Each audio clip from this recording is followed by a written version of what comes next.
Alright, welcome to today's video, guys. Today I'm going to talk to you about why you shouldn't delete all your old images, all the ones you thought weren't very good, and especially if you shoot ICM photography. Now obviously a lot of you out there will be very proficient photographers, shooting lots and lots of images every single day. I myself tend to go out maybe once a week, shoot 500 or 600, and then spend about a month playing with them. But these days we're using digital photography mainly. You know, hard drives are cheap, SD cards are cheap, and we can store many terabytes of data. Use Amazon photo storage or whatever you want to use. You can store things forever, basically. So I myself, as primarily an ICM photographer, I do shoot a lot of images. If I was going out all the time, then I probably would have lots and lots of, you know, many hundreds of thousand images per year. But each year I can average about 13 to 15,000 images. You know, every time I go out, I can be shooting 500 images an hour, just because that's the way I work. But also, what I don't do, I never delete anything, because I like to go back, because we all develop at different rates. We all have a change of vision at some stage in our careers, and I just like to have those things to go back to. So I may always make sure I've always got them to go back to. And just recently, I've gone back to data that's 5 years old from my last holiday, all the way back in the good old days of 2015. I had a week in Scotland with the lads. And primarily I'd been shooting regular landscape photography, but I had taken a few frames of ICM, and at the time those ICM images were very poor to me. I could see no value in them, because, you know, Scotland's so beautiful. I was photographing mainly all those beautiful scenes, the fairy pools on Skye, the Totenish Ridge, or again on Skye, Loch Marie, places like that, absolutely stunning places.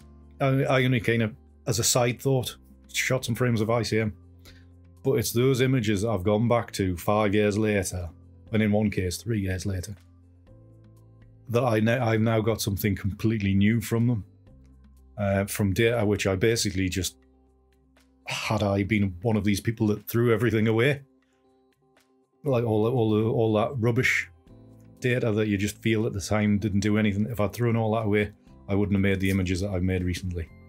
So what I'm going to do is just show you a few examples of how it changed from being pretty poor imagery at the time when I shot it in 2015, and I think I edited one newly in about 2018, and then just this last couple of months I've gone back in and make a couple of versions of them from the Kerrang, and one from the Kelpies in Falkirk as well, which I've just done just the other day.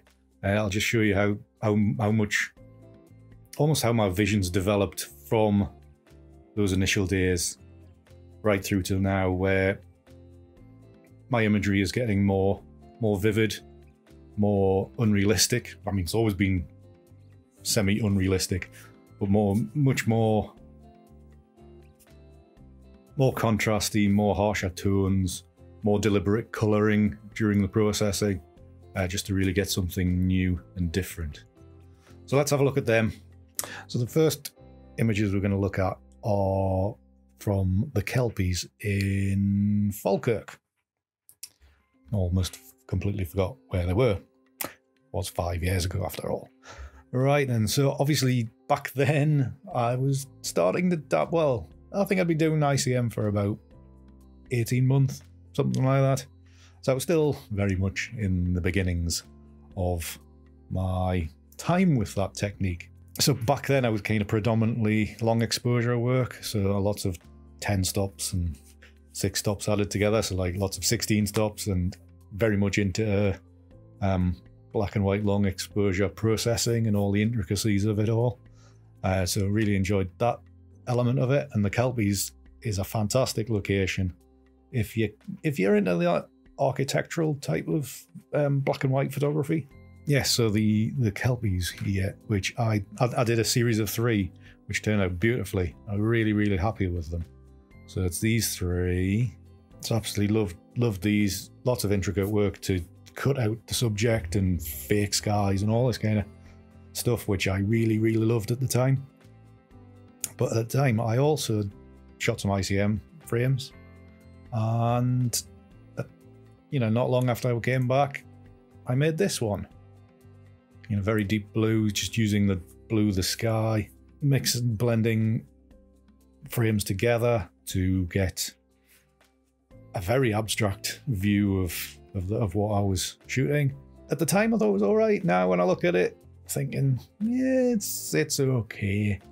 But a few years back, or maybe a year or so back, I went back into those images, and I made this one, which for me was a lot more me for that time, because we do adapt and we change and we develop. So we're always going to be changing, improving, if you can class it as improving.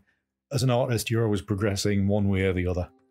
And at the time, I was I still am, very much into the heritage and oldie-worldy kind of subjects and locations. And to me, when I made this, I was kind of thinking Stonehenge, old 19th century paintings of Stonehenge and stuff. So that's why the colours came out like this.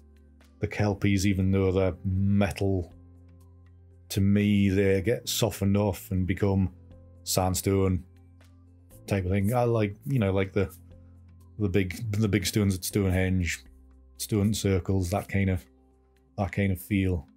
So, like I say, a year or so ago when I made that, really, really happy. But just the other day,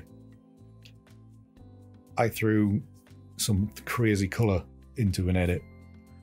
I came out with this, which it's not perfect, but is made purely from the images I hadn't even picked out at the time as being useful.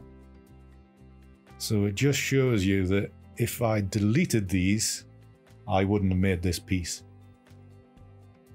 And I really quite like it. I mean, you wouldn't be able to tell it is from the Kelpies in Falkirk there. It almost becomes a different horse's head next to a lake, sun setting, obviously lots of red in the sky. You can look at it that way. I'm sure he could put in all kinds of artistic bollocks to explain why things are red. I just like red.